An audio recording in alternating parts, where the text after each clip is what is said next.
For 5 years now, I've discussed the death of games on this channel. And even though I've done this for a while, it's still tragic when a game with a lot of promise and potential just doesn't last as long as it should have. Talented developers pour their souls into these games, and hopefully they can reflect and learn from their mistakes to come back and make a much stronger and better game. So today, let's talk about the games that died over the past year, and more specifically, what went wrong with each game, in my annual Dead Games video. And you know we can't start this video without the song, so let's begin, shall we? Dead Games, D-E-A-D-G-A-M-E-S. Dead Games, D-E-A-D-G-A-M-E-S. Dead Games, D-E-A-D-G-A-M-E-S. Dead Games. Dead Games.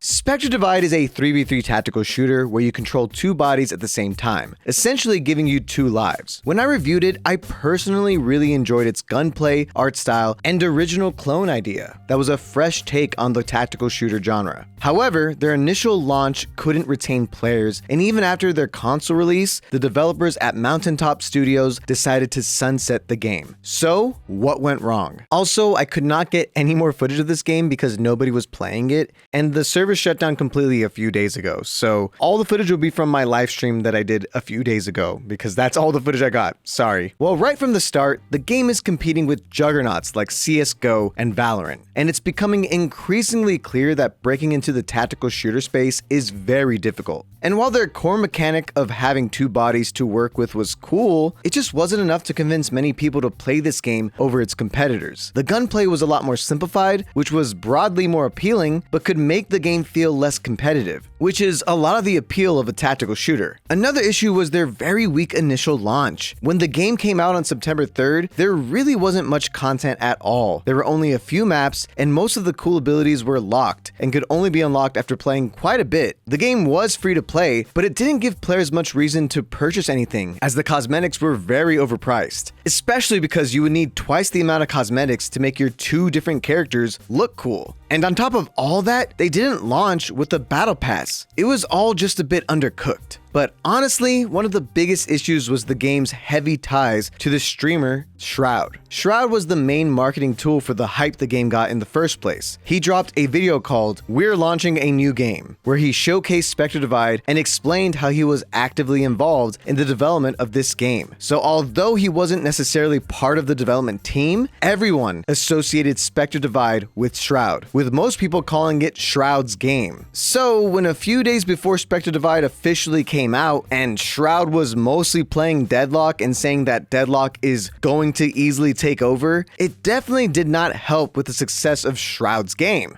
I don't necessarily think Shroud playing the game more would have necessarily helped it in the long run. Perhaps it would have prolonged its life a bit more, but we'll never know because he kind of abandoned it completely. And since the game's announcement of their shutdown, he hasn't really said much about it at all. Ultimately, Spectre Divide was a unique take on the tactical shooter genre, but unfortunately, its core mechanics just weren't enough to keep players from going back to CS or Valorant. Spectre Divide sadly couldn't divide any space for it to exist.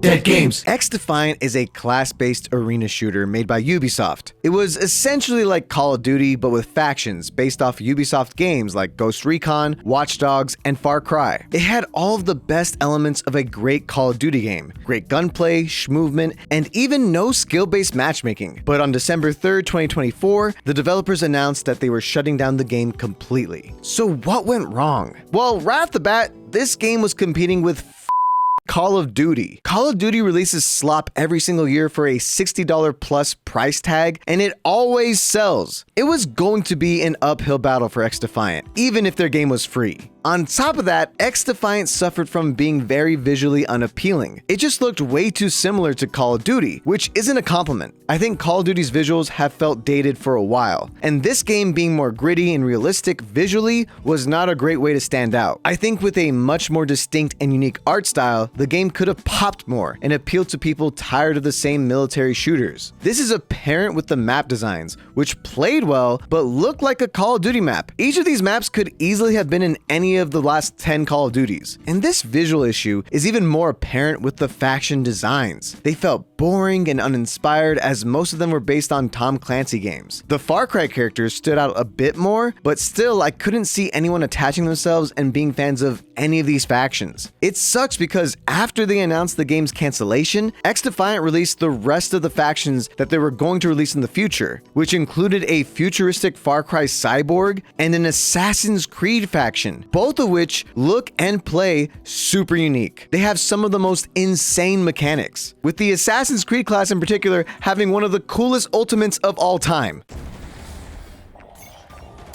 Oh! Oh! This ultimate is so funny! I absolutely adore this ultimate. Oh my god!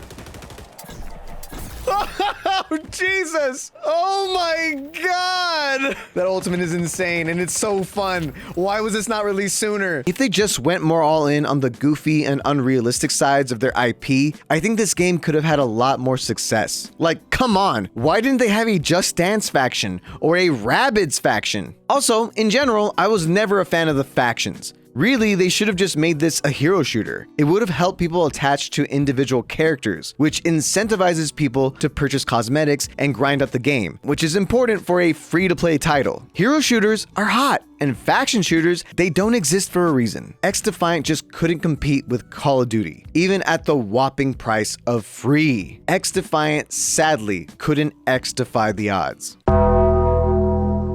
Dead Games. Off the Grid is a third-person battle royale where you play as cybernetically enhanced soldiers that can find new arms and legs to upgrade and grant you new abilities on the battlefield. Conceptually, this game is very cool, but in execution, it really wasn't. And while Epic Games doesn't publicly disclose player count, the game's definitely at the tail end of its lifespan. So what went wrong? Well, when the game first popped up on the scene, it had a decent amount of the biggest names sponsored to play it. And Ninja even had his own skin, which that was already a bad sign. But when most non-streamers finally downloaded it to play it themselves, a lot of people were met with one of the most poorly optimized games ever. On my computer, I could barely get past 50 FPS. While I thought the main idea of limbs acting as abilities was super cool, utilizing this idea on a game that looked like a mobile game on a knockoff Warzone map just wasn't appealing. And being a part of the oversaturated battle royale market definitely wasn't helping their case in the first place. Also, I know that the stupid announcer turned off a lot of players. He was just so cringe. The best of the best. Hey,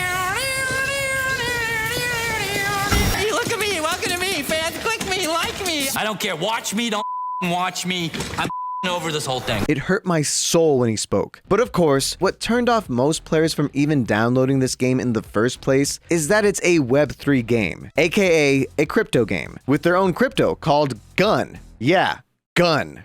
Great name, guys. So the game has a whole side marketplace to sell, buy, or trade different arms and leg abilities as NFTs, which, if it sounds stupid, it's because it is. And it sounds like it was pretty hard to even sell your NFTs, so it didn't even work out that well for crypto bros. From a marketing standpoint, being a crypto-type game immediately turned off players who were skeptical of crypto, which more and more people have become over time. So Off the Grid was just a weird crypto game that was poorly optimized slop that unfortunately wasted such a cool idea with their mechanical limbs. I hope that there's some developer out there that can utilize the customizable limb idea in a game that actually puts passion for gaming first over creating NFTs. Off the Grid is definitely going off the grid. Dead Games. Multiverses. Where do I begin? So, in last year's video, I said this. And Multiverses is coming back in May. I am rooting for these games, and if it ends up working out for them, I think it would be worth covering in a whole new video called Games Reborn: What Went Right. And as you can see, I was rooting for Multiverses to succeed, but unfortunately, Multiverses just couldn't make the comeback we hoped it would. If you somehow don't know, Multiverses is Warner Bros.' attempt at a platform fighting game to rival Smash Bros. With a cast of characters from their own IP, from classic cartoon characters to DC superheroes and everyone in between. But on January 31st, 2025, Multiverses announced that it was shutting down for good. So what went wrong? Well, when it first launched, it technically wasn't their actual launch, even though it pretty much was, but they said it wasn't, so we waited for it to officially relaunch. And when it did, a lot changed. While it was nice that we got a bunch of cool new characters like the Joker, Agent Smith, Samurai Jack, and the Powerpuff Girls, the core gameplay didn't actually change for the better. In fact, many people would argue that it got a lot worse. The game felt extremely slow, making the game feel clunkier than before. It also led to some characters having infinite combos that were so stupid.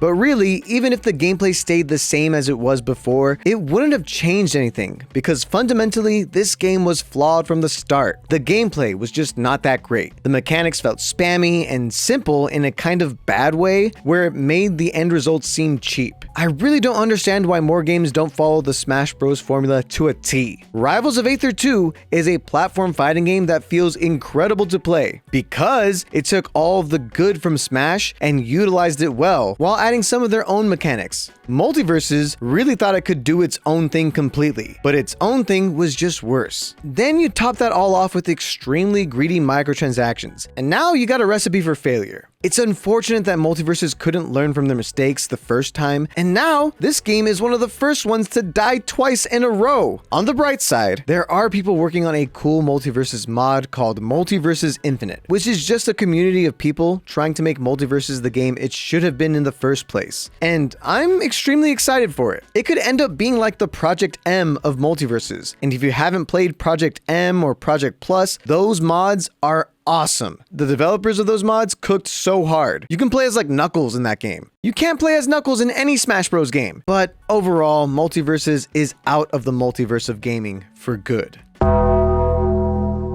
Dead Games. This is the first game that I'm covering that is DOA, Dead on Arrival, Concord. Now, I don't want to beat a dead horse, and trust me, this horse is very much dead, but I will still explain what this game was and what went wrong. Concord was a hero shooter made by Sony, and it lasted only 2 weeks after it launched. This game took the developers 8 years to make, and upon its release, it sold a whopping 25,000 copies before they gave up and pulled the plug. Now, I know some of you might have seen that I was sponsored to play the game, and I did make a video that I have since unlisted. I never reviewed it, I just played it. So now, here is my honest opinion.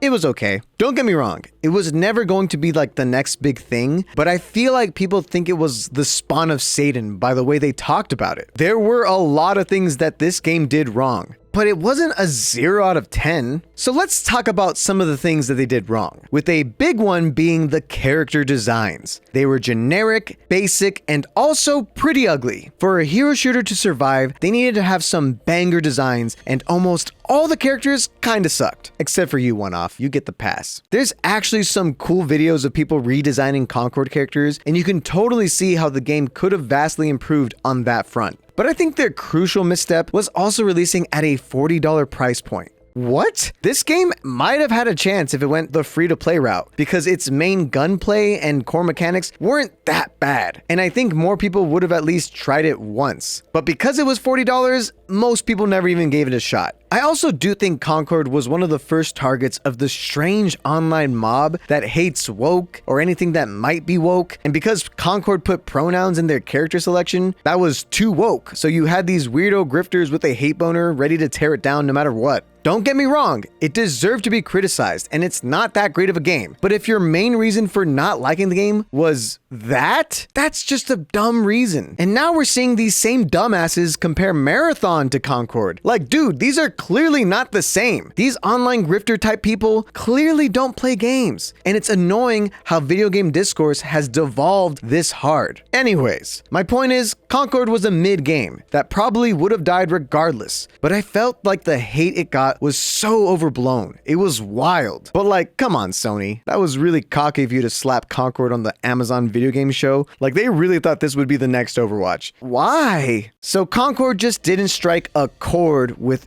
anyone, and it was dead on arrival. And now, some honorable mentions. Like I said with Spectre Divide, I do think the tactical shooter space is hard to break into, and I feel like it's going to be hard for Fragpunk to succeed. But since it's just barely come out, I'll give it a little bit more time to breathe. But don't be surprised if it's here next year. Apparently, a crypto company bought this game even after it died and revived it, and when I heard that, I just knew it wouldn't even be worth my time to revisit. Let's just move on. Helldivers had a bit of a rough patch after having that big Sony controversy thing, but their player count has bounced back and it's doing fine. Seriously, if you haven't tried Helldivers in a while, you should. It's still a lot of fun. No, shut up. This game is fine. Sure, it could use more content, but let's not pretend it's dead. Stop commenting that. This too! Oh my god, shut up! Dead games. So there you have it, the dead games of this past year. If you didn't see a game on here, there's a good chance I covered it in one of my previous videos. So check those out. Games like Hyperscape, Spellbreak, Splitgate 1, and many, many more. I've been doing this for 5 years. There's a lot of dead games I've covered. Also, let me know which of these dead games you've played and what you think went wrong with them in the comments below. And before you go, I do have a Discord. I play games with my fans and moderators, and it'll help you know when I'm live or when I upload, so consider joining. It's a vibe in there. But with that, I'll catch you later.